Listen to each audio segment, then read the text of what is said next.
목소리가 좀 좋지 않습니다. 기도를 많이 해서 그렇습니다. 그래도 은혜는 되시죠?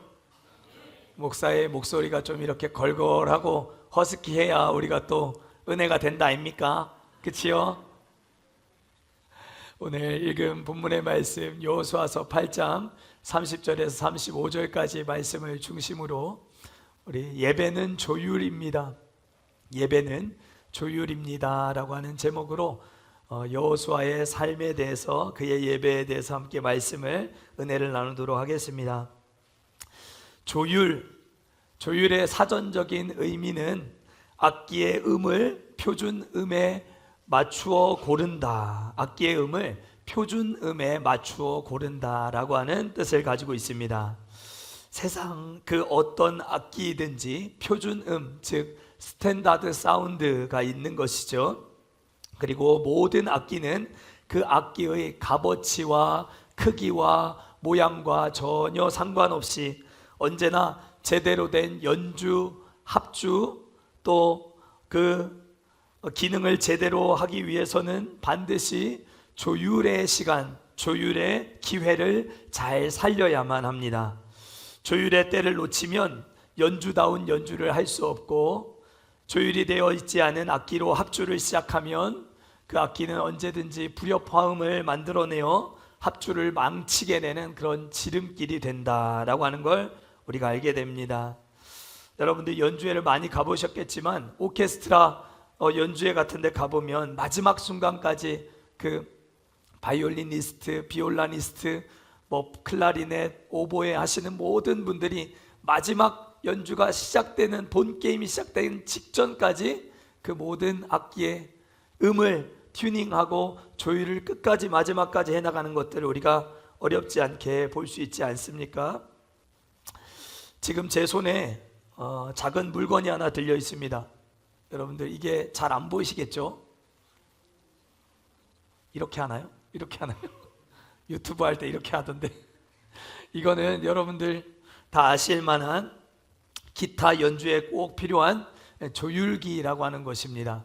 이걸 기타에 딱 꽂아 놓고 음을 딱 튕기면 음이 제대로 안 맞으면 여기 액정에 파란 색깔 불이 들어오고, 음을 점점 맞춰가면서 기타의 음을 조율해 나가면 여기 있는 이 액정에 음이 딱 맞는 순간 초록색 불이 들어오는 아주 신기한 그런 기능을 가지고 있는 아주 귀여운 조율기, 신기한 기계입니다. 성경은 우리의 인생도, 우리의 삶의 자세도, 우리의 믿음도, 우리의 관계도 조율이 필요하다라고 교훈하고 있고, 이 일은 언제나 예배를 통해서 이루어진다라고 말씀합니다. 그 증거가 바로 오늘 우리가 읽은 여호수아서 8장 30절에서 35절 본문을 보면 여호수아의 파란만장한 인생 가운데 그의 삶 속에서 이 예배가 그의 삶 속에 얼마나 중요한 조율의 기능을 한 시간들이었는가 하는 것들을 보여주고 있습니다. 우리 인생의 조율기는 바로 예배이며, 스탠다드 사운드, 표준 음은 하나님의 말씀인 줄 믿습니다. 오늘 본문 30절 말씀을 제가 다시 읽어보겠습니다. 그때에 여호수아가 이스라엘의 하나님 여호와를 위하여 에발산에 한 제단을 쌓았으니, 제단을 쌓았다라고 하는 표현을 우리가 계속 살펴보고 있듯이 그가 예배 현장 가운데 은혜의 보좌 앞으로 나아간 시간이었다라고 하는 것을 알게 됩니다. 여호수아는 모세가 이스라엘 백성들이 이끌고 모압 평지까지 와서 이제 가나안 땅에 들어가려고 하는 직전 속에 그의 그 지도자 바통을 이어받고 모세의 뒤를 이어 출애굽의 리더가 된 그 지도자가 바로 여호수아였지요. 그런 여호수아는 어마어마한 전임자, 그 모세라고 하는 홍해를 갈랐던, 반석을 지팡이로 때리면 반석에서 샘이 터져 나오게 했던 그 어마어마한 전임 리더였던 모세의 뒤를 이어서 이스라엘 백성들과 함께 가나안 땅에 들어가 이제 정복 전쟁을 치러야 하는 역할을 담당하게 되었습니다.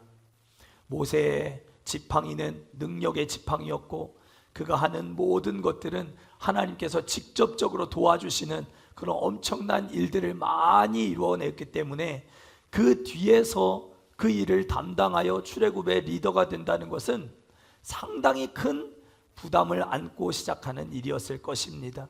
그래서 여호수아서 1장을 보면 하나님은 계속해서 이 여호수아에게 강하고 담대하라 이렇게 말씀하고 계시는 것들을 볼 수 있어요.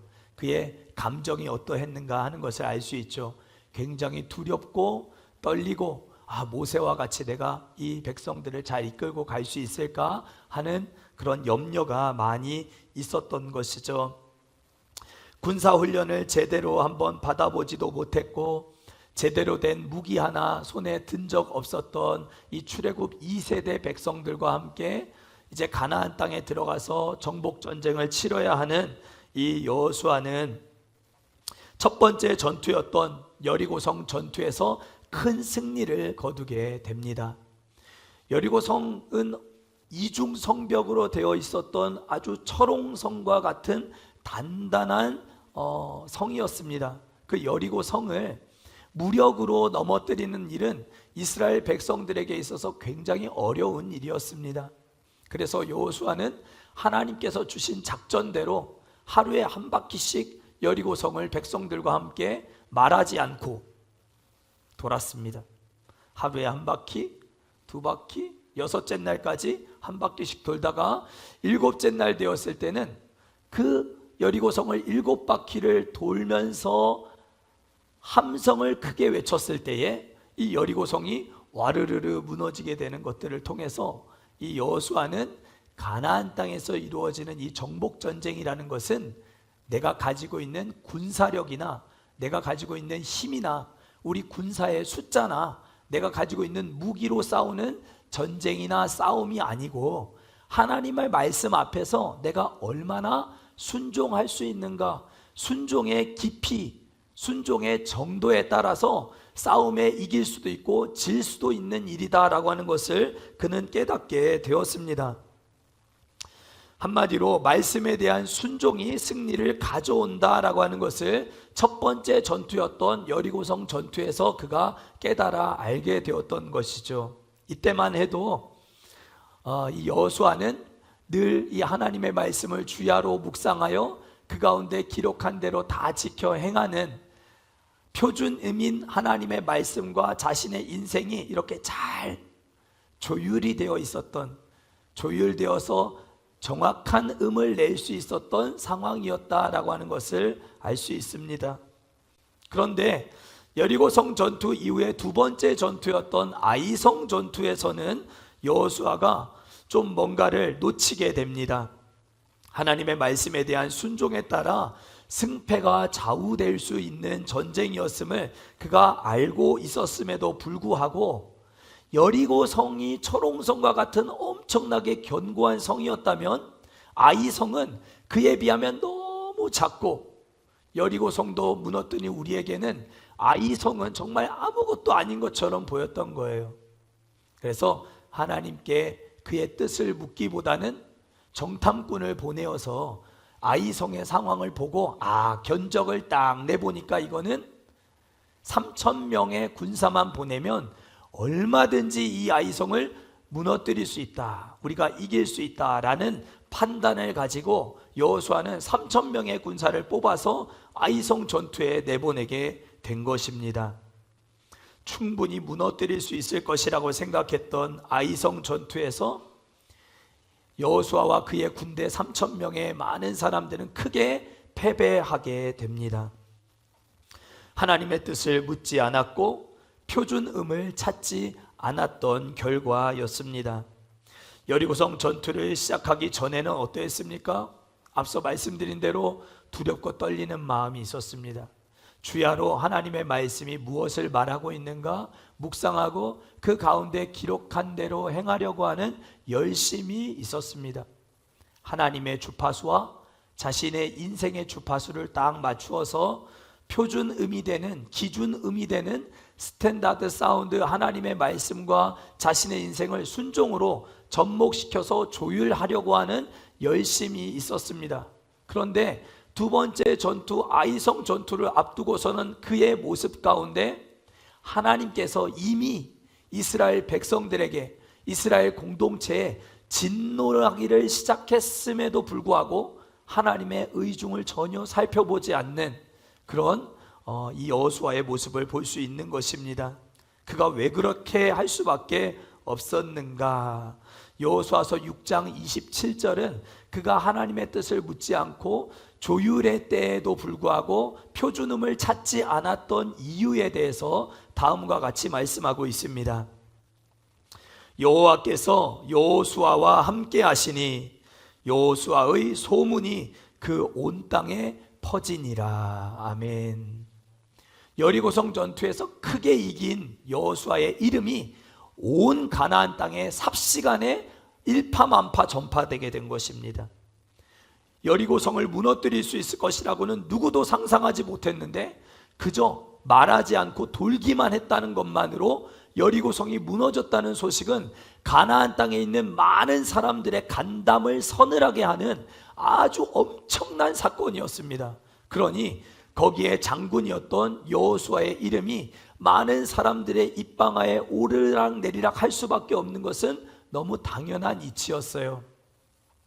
세상적으로 잘 되고 흥왕하고 또 세속적으로 잘 나가게 되는 그런 상황이 되고 나니까 여호수아가 하나님을 잊어버리게 되더라 했다는 것입니다. 소문이 나고 자기의 이름을 좀 잘 날리게 되니까 하나님 앞에 엎드려 기도하고 순종하는 이 거추장스럽고 번거로운 일보다는 아이성 여리고성에 비하면 아무것도 아니지, 내가 저기 견적 내보고 이건 3,000이면 충분해, 3,000명 보내는 것으로 그냥 끝내버렸다라는 거예요. 이스라엘을 향한 하나님의 진노는 이미 여호수아가 7장 2절에서 견적을 내고 3,000명을 보내기 전에 이미 이스라엘 공동체에 하나님의 진노가 시작되고 있었음을 성경이 분명히 밝혀주고 있어요. 하나님은 화가 나셨어요. 아이성 전투를 시작하기 전에 온 만방에 여호수아의 이름이 퍼져나간 이 상황 가운데 갑자기 하나님이 진노하시고 화를 내셨단 말이에요. 물론 그 진노는 아간의 범죄 때문에 하나님이 화가 나셨던 거기는 하지만 이 하나님의 진노를 여호수아는 장군으로서 마땅히 캐치했어야만 하는 사람이었어요. 그렇잖아요. 두 번째 전투를 앞두고 두렵고 떨리는 마음으로 하나님의 말씀을 늘 읽고 묵상했던 여호수아가 이거는 내 판단, 내 경험, 내가 해보니까 이거는 요 정도면 충분하더라 라고 하는 딱 왁구를 짜고 그가 이 모든 일들을 추진해 나가고 있었다라는 것이지요. 이 두 번째 전투를 앞두고 여호수아의 실수는 마치 조율이 전혀 안 된 악기와 같이 전투를 시작하게 된 것이었습니다. 사랑하는 성도 여러분, 우리의 일상의 삶 가운데 마음이 물같이 녹아지고 낙심이 되고 좌절이 될 때만 하나님을 간절히 찾는 성도님들 되지 마시고 정말 우리 인생에 하나님이 우리의 이름을 높이시고 잘 되게 하시고 세속적으로 성공하게 하시고 소위 잘 나가게 하실 때 하나님의 은혜를 찾고 구하실 수 있는 여러분들 되실 수 있기를 축복합니다. 여러분들이 다 잘 되시기를 바랍니다. 승승장구한 인생들이 되시기를 새벽마다 제가 기도한다고 하지 않았습니까? 여러분들이 손대는 일들마다 하나님이 복을 담아주시고 잘 되게 해주실 것입니다. 그러나 잘 될 그때에도 여러분들이 조율하셔야 돼요. 잠시 달리는 것을 멈추고 내 인생의 이 자세와 기도와 내 관계가 하나님과의 표준음, 이 말씀과 잘 조율돼서 아름다운 하모니를 만들어내고 있는 상황인가 아닌가를 우리가 늘 점검해 봐야 한다는 것이죠. 그런 의미에서 우리가 하나님 앞에서 조율해야 할 첫 번째 삶은 바로 기도의 삶이라고 생각합니다. 한번 따라 하시죠. 기도를 조율하자.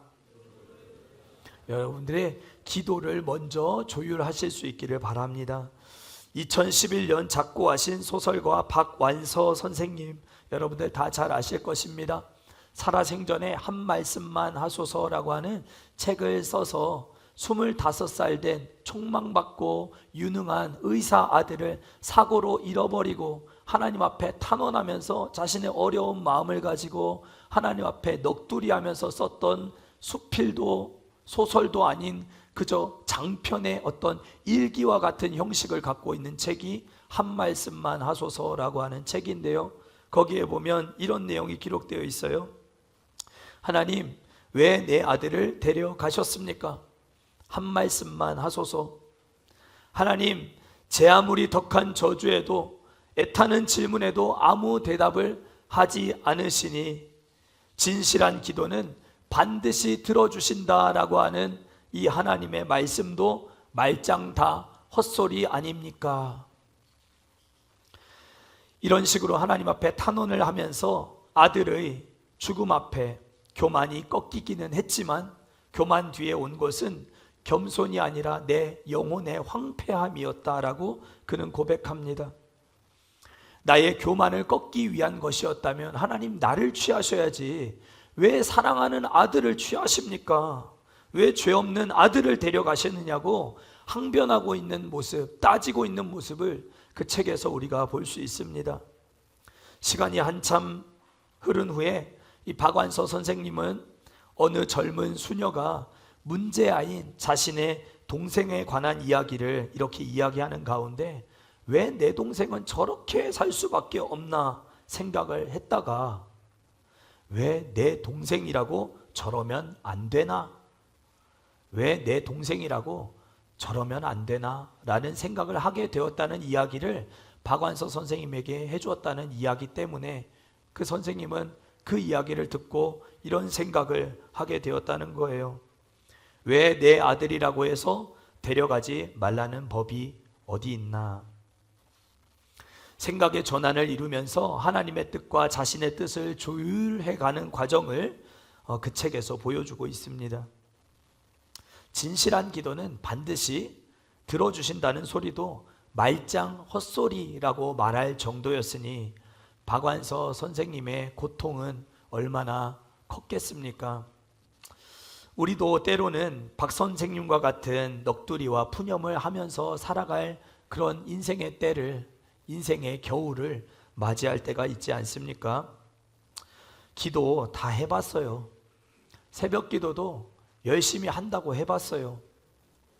진실하게도 구해봤어요. 어린아이처럼 순수하게 하나님 앞에 진실된 마음으로 기도해봤어요. 목사님, 그렇게 얘기하지 마세요. 기도해봤다니까요. 욕심대로 강구한 거라니요. 그런 거 아니었어요.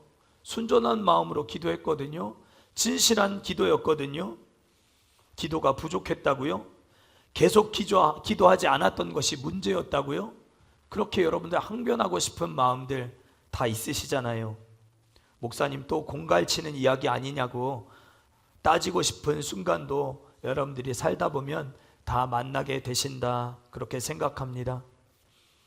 사랑하는 성도 여러분, 하나님의 뜻 앞에서 나의 뜻을 꺾지 않으면, 하나님의 표준음 앞에서 내 줄을 튜닝을 제대로 하지 않으면, 내 줄을 맞춰가지 않으면 표준음은 절대로 들리지 않습니다. 기준음은 절대로 들리지 않아요. 하나님이 여러분들 창조한 거 믿으십니까? 하나님이 여러분들 만드신 거 믿으십니까? 여러분들이 가장 좋은 것을 주기를 원하시는 하나님인 것도 여러분들 믿으십니까? 그것이 표준음입니다. 하나님의 뜻을 바꾸려 하지 말고 내가 하나님의 그 표준음에 맞춰가는 것, 그것이 기도입니다. 다윗이 사무엘하 12장을 보면 밧세바와 범죄를 하고 부하의 충신이었던 부하 우리아의 아내를 빼앗아 간통죄를 저질렀는데 아이가 생기지 않았어야만 함에도 불구하고 하나님은 아이를 딱 주셔요.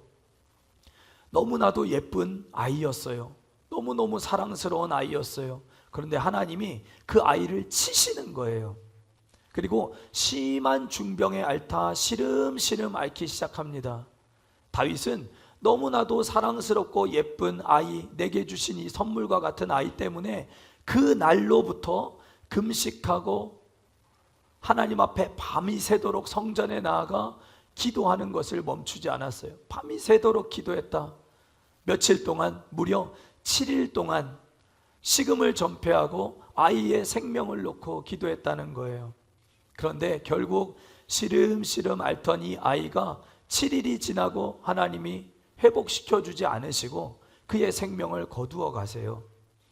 다윗이 그때 어떻게 합니까? 하나님 앞에 따지지 않아요. 금식을 딱 멈춥니다. 신하들에게 음식을 준비하라 합니다. 땅에서 일어났다고 표현하고 있습니다. 기도를 멈추고 마음껏 먹고 마셨다라고 말하고 있어요.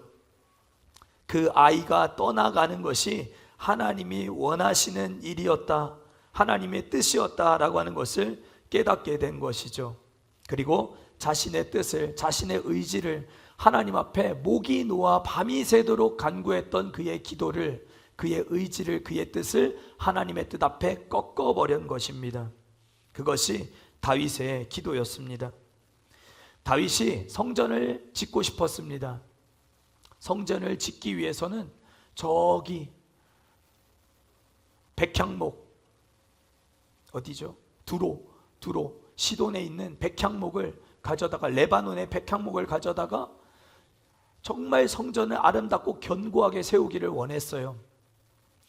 준비할 수 있는 모든 성전 건축에 필요한 모든 준비물들을 다윗이 다 준비합니다. 그리고 주의 성전에 있는 이 기쁨이 어떠한 기쁨인지 하나님 앞에 노래하면서 성전을 꼭 짓기를 원한다라고 하는 뜻을 하나님 앞에 내비칩니다. 그런데 하나님은 너 성전을 지을 수 없어. 나는 너 손으로 짓는 성전을 원하지 않아. 하나님의 뜻은 너 손으로 모든 것이 다 준비되었고, 성전 건축 공사를 떠들지 마. 뒤에 장난치지 마. 모든 것들을 다 준비했음에도 불구하고, 사람들도 다 준비되었고, 건축 공사를 해나갈 수 있는 모든 사람들이, 인력들이 다 준비되었음에도 불구하고 하나님은 다윗으로 하여금 그 손으로 성전 짓는 것을 허락하지 않으셨습니다. 다윗이 이 하나님의 뜻 앞에서 성전 짓는 일을 포기합니다. 아들 솔로몬이 이 성전 짓는 일을 할 수 있도록 다 모든 것들을 그 다음 때로 다 넘겨버려요. 저는 여기에 하나님, 다윗의 이 위대함이 있다고 저는 생각합니다. 우리는 보통 어떻게 합니까? 하나님이 안 돼. 너 그거 절대 안 돼. 다시는 그런 일 하면 안 돼. 하나님이 아무리 말씀하셔도 심중에 다 결정해 놓은 일들, 어느 정도 내가 왁구를 짜놓고 이 정도 견적이다, 이 정도 하면은 충분히 이 일들은 해낼 수 있다, 어느 정도 일들을 어느 정도 추진시켜 놓고 하나님 앞에서 땡깡을 부리는 것이 기도라고 생각합니다.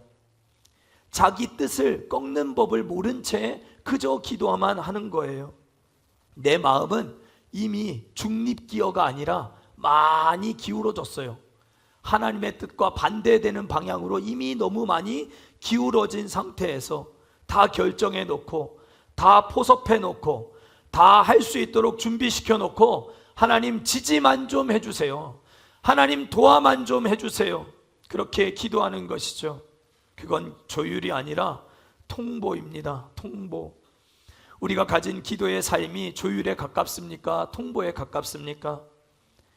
다윗이 하나님의 마음에 합한 사람이었다라고 하는 이 전무후무한 평가를 받을 수 있었던 것은, 기도하는 가운데 그는 자신의 뜻을 하나님의 뜻 앞에서 꺾어버리는, 자신의 의지를 하나님의 의지 앞에 굴복시켜버리는 그러한 사람이었기 때문인 것이죠. 응답받는 기도란 바로 이런 것입니다. 우리가 주기도문 하면서 늘 고백하잖아요. 하늘의 뜻이 이 땅 가운데 이루어지게 해달라고, 하나님의 뜻이 우리 가운데 이루어지게 해달라고 우리가 주기도문 하면서 늘 기도는 하면서, 기도하는 가운데 내 뜻을 고집하는 것을 끝까지 포기하지 못하는 옹졸한 내 마음으로 그렇게 부르짖고 있지는 않은가? 견적 내놓고 왁구 다 짜놓고 내 경험 의지에서 요 정도 하면은 충분히 해낼 수 있는 일이다라고 생각하면서 달려들고 있는 우리의 삶이 있지는 않은가 돌아봐야 할 줄 믿습니다. 사랑하는 성도 여러분, 여러분들의 기도를 조율하실 수 있기를 축복합니다. 여호수아가 아이성 앞에서 크게 패배한 이후 전열을 같이 다시 가다듬고 하나님의 뜻을 구하고 묻게 됩니다. 여호수아서 8장 1절 말씀이에요. 여호와께서 여호수아에게 이르시되 두려워하지 말라, 놀라지 말라. 군사를 다 거느리고 일어나 아이로 올라가라. 보라, 내가 아이 왕과 그의 백성과 그의 성읍과 그의 땅을 다 내 손에 넘겨 주었으니. 하나님의 뜻을 물었고 하나님의 뜻도 이 여호수아의 삶 가운데 확실하게 나타났습니다.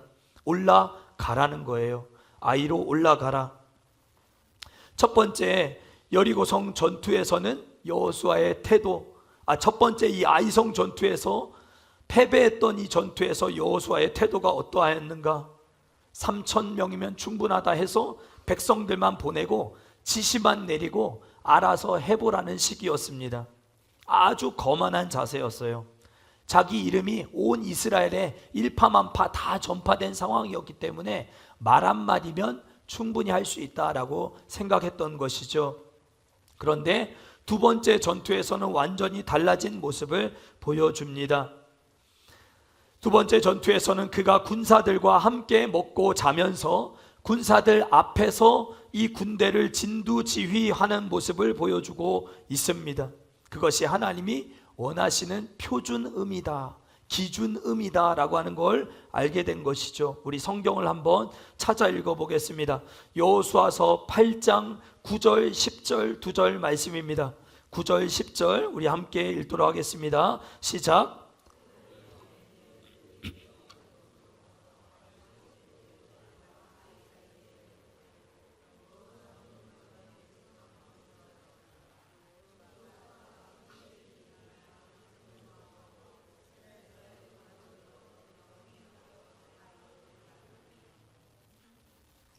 여호수아가 어떻게 했다고 성경이 말씀합니까? 백성들 가운데서 잠을 잤다. 그리고 백성들 앞서 나아가 군대를 지휘했다라고 말씀합니다. 첫 번째 아이성 전투에서는 3,000명 보내는 것으로 너희들 알아서 해봐라는 식이었어요. 그런데 하나님의 음성을 듣고 아이로 올라가라 라고 하는 하나님의 명쾌하고 분명한 계시를 받고 난 이후에는 그의 뜻을 하나님 앞에 고집하지 않습니다. 백성들 3만 명과 함께 아이성으로 올라갑니다. 그리고 그들 가운데서 백성들과 함께 잠을 잡니다. 그리고 그 다음날 아침에 일찍이 일어나 군대 가장 앞장선 자리에서 군대를 진두지휘하며 전쟁을 주도하고 있는 여호수아의 모습을 볼 수 있습니다. 전투에 임하는 삶의 자세가 완전히 달라진 여호수아의 모습을 볼 수 있는 거예요. 우리 인생에 필요한 두 번째 조율이 있다면 그것은 바로 삶의 자세와 태도입니다. 한번 따라 하시죠. 자세를 조율합시다. 여러분들의 신앙의 삶의 자세를 조율해 나갈 수 있기를 축복합니다. 기도가 조율되면 여러분들의 삶의 태도도 조율될 줄 믿습니다. 열심히 해보라 말만 하다가 이제는 앞에 나가서 태도와 자세가 수정된 일들이 나타나게 된 것입니다. 우리 목자 훈련학교가 잘 진행되고 있습니다. 우리 목자 여러분들이 10주 동안 훈련을 받겠다고 정말 노력을 많이 하고 있습니다. 성경 암송도 열심히 하고 있고요. 책도 읽어서 독후감도 써내야 되고요. 토요일 오전에 이것저것 하고 싶은 일들이 많은데 그거를 다 접어놓고 졸리는 눈을 비벼가면서 거의 2시간 가까이 함께 이렇게 교육을 받아 나가고 있습니다. 우리 목자들이 먼저 기도가 조율되고 삶의 태도가 조율될 수 있기를 축복합니다. 해보라. 성도들 너희들 알아서 해봐라. 성도들이 열심히 하면 되는 일이다. 이렇게 생각할 일이 아니라 우리 목자들이 먼저 삶의 태도가 수정되어야 합니다. 교정되어야 합니다. 새로워져야 합니다. 열심히 해보라는 식, 등 떠미는 식이 아니라 내가 먼저 앞장서야 하는 일입니다. 조율이 되면, 기도의 조율이 되고 삶의 태도가 조율되었으면 내가 먼저 앞자리에 나가야 한다라는 것이죠. 오늘 우리가 읽은 본문 여호수아서 8장 30절 첫 단어 그때에라고 하는 이때는 바로 여호수아가 이 아이성 전투 두 번째 전투에서 크게 승리하고 난 이후의 일을 밝혀주고 있는 것입니다. 승리에 도취되어서 또다시 자기의 이름이 높아지고 하나님의 음성에 귀 기울이지 않고 또 여리고성 첫 번째 전투처럼 끝나고 난 이후처럼 자기 멋대로 판단하고 자기 멋대로 사람을 보내는 것으로 자기 역할을 다 할 수 있다고 판단할 수 있는 바로 그때의 여호수아는 뭐 했는가? 똑같은 실수를 반복하지 않았습니다. 우리의 인생을 살아가다 보면 우리도 이런 때를 종종 만나게 됩니다. 하나님의 도우심이 정말 신묘막측합니다. 저는 지난 한 주간 정말 하나님의 크신 섭리와 은혜 가운데 감사하는 행복한 시간을 보냈습니다. 하나님이 제 삶을 기억하시고 돌아보시고 지지하시고 격려하신다라고 하는 것을 말씀을 통하여 또 많은 사람들의 연락을 통해서 저는 위로받고 은혜를 받았습니다. 이제 통영을 이렇게 내려오고 나 보니까 많은 사람들에게 나는 잊혀지겠구나. 하나님의 교회를 위해서, 하나님을 위해서 충성 봉사하면서 몸이 갈리도록 교회를 위해 수고했던 모든 것들도 다 이제 금방 잊혀져 버리겠구나. 사람에게 잊혀지는 건 시간이 지나면 자연스러운 일이니까 김영광 이름 하나 잊어지는 것 아무것도 아닌 일이겠지만은 하나님 앞에 충성했던 것 하나하나 주님께도 잊어버린 바 될까봐 사실 조마조마한 마음이 있었습니다. 그런데 지난 한 주간 이 사람 저 사람 연락이 막 오는 거예요. 갑자기 찾아오기도 하고 위로도 주시고 격려도 하시고 저를 잊지 않았다는 거예요. 그런 연락들, 격려를 통해서 하나님은 제 삶 가운데 섬세하게 역사하시고 정확하게 일하시는 하나님을 고백하지 않을 수 없도록 만들어 주셨습니다. 거리에는 아름다운 벚꽃들이 피었지만 제 마음속에는 영적인 아름다운 꽃이 만개하는 그런 정말 행복한 한 주간이었습니다. 물론 육신이 아프고 몸이 아파서 이렇게 신방하고 다니는 과정 가운데 고통을 분담해야 하는 그런 시간들도 있긴 했지만 저를 잊지 않으시는 하나님 때문에 행복한 그런 한 주간을 보내었습니다. 여호수아도 지금 그런 때를 맞이하게 된 것입니다. 실패했느냐? 그러나 나는 너를 잊지 아니하였다. 하나님이 말씀하고 계신다라는 거예요. 그 하나님의 그때를 맞이하였을 때 여호수아는 하나님 앞에 제단을 쌓고 번제와 화목 제물을 드리고 하나님을 기쁨으로 예배했다고 말씀합니다. 더불어 하나님의 말씀을 선포하고 많은 백성들, 여종과 아이와 거류하는 나그네들을 포함해서 수많은 사람들을 한데 모아 하나님의 말씀, 모세의 율법 앞에 그들을 세우는 모습을 보게 됩니다. 그리고 모세가 전해주었던 율법의 말씀을 하나도 빠짐없이 다 낭독하고 읽게 합니다. 우리가 이 하나님의 말씀을 듣는 것, 하나님의 말씀을 들으며 내 뜻을 하나님의 말씀 앞에 굴복시키는 것, 이것이 하나님 앞에 예배하는 시간이요 하나님 앞에 조율하는 과정인 것임을 이 여호수아가 백성들 모두를 모아놓고 교육해 나갔던 것이죠. 이것이 바로 여호수아가 앞으로 백성들과 함께 가나안 땅 정복 전쟁을 승리로 치러가는 방식이 되었습니다. 예배로 싸우고 예배로 이기는 공동체가 되었던 것입니다. 사랑하는 성도 여러분, 우리도 예배로 이기십시다. 우리 눈앞에 있는 여러 가지 영적 전쟁들이 있지만 예배하는 가운데 하나님의 표준음과 여러분들의 인생의 음이 딱 일치되어서 여러분들 눈앞에 펼쳐져 있는 여러 영적 전쟁들 하나님이 다 이기게 하실 줄 믿습니다. 순종의 싸움이다. 여러분들 기억하십시오. 예배는 우리 인생을 하나님 앞에서, 하나님의 말씀 앞에서 조율해 나가며 순종을 배워나가는 시간입니다. 첫 번째는 기도를 조율하시고, 두 번째는 기도한 대로 여러분들의 삶의 자세를 조율하시고, 삶의 자세를 조율하실 때 여러분들과 하나님과의 관계가 조율되고 회복되는 것들을 여러분들이 경험하게 되실 줄 믿습니다. 백성들을 다 모아놓고 이제 가나안 땅 정복 전쟁 진짜 본격적으로 시작이에요. 지금부터는 이제 남쪽과 북쪽에 있는 거인들과 함께 어마어마한 전쟁을 치러 나가야 하는 순간이에요. 이제 9장부터 우리가 8장 마지막 부분을 읽었잖아요. 9장부터 이제 땅을 정복하기까지 수많은 종족들과 전쟁을 치루었어요. 여호수아가 졌을까요? 단 한 번도 지지 않았어요.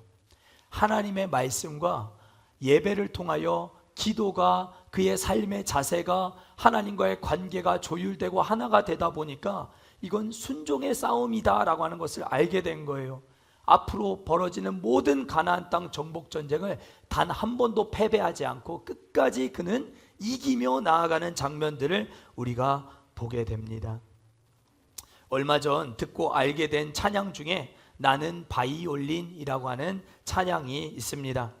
장금복이라는 목사님이 부르신 찬양인데요, 가사가 참 은혜가 됩니다. 제가 한번 읽어드리겠습니다. 나는 바이올린, 아무도 돌보지 않는 연약하고 초라하게 그저 먼지 속에 있네. 누군가 다가오네. 사랑의 마음을 갖고 나를 들어 연주하네. 그의 뜻에 맞도록. 가장 위대하신 연주자 앞에 나의 모습은 부끄럽지만 그가 나를 조율할 때 점점 변해가는 내 모습 보네. 주님, 날 연주하네. 가장 아름다운 소리로 내 연약한 모습도 주님의 손안에서 아름답게 되네. 난 주님만 노래해 가장 아름다운 마음으로 내 연주가 다하는 날 주님 그 품 안에. 아멘. 위대한 연주자 되시는 하나님의 손에 붙들림 받아서 여러분들의 인생의 줄이 하나님의 표준음과 맞아 하나님의 말씀대로 승리하고 아름다운 합주와 협연으로 아름다운 천상의 하모니를 만들어내는 저와 우리 모두가 될 수 있기를 간절히 축원하고 축복합니다.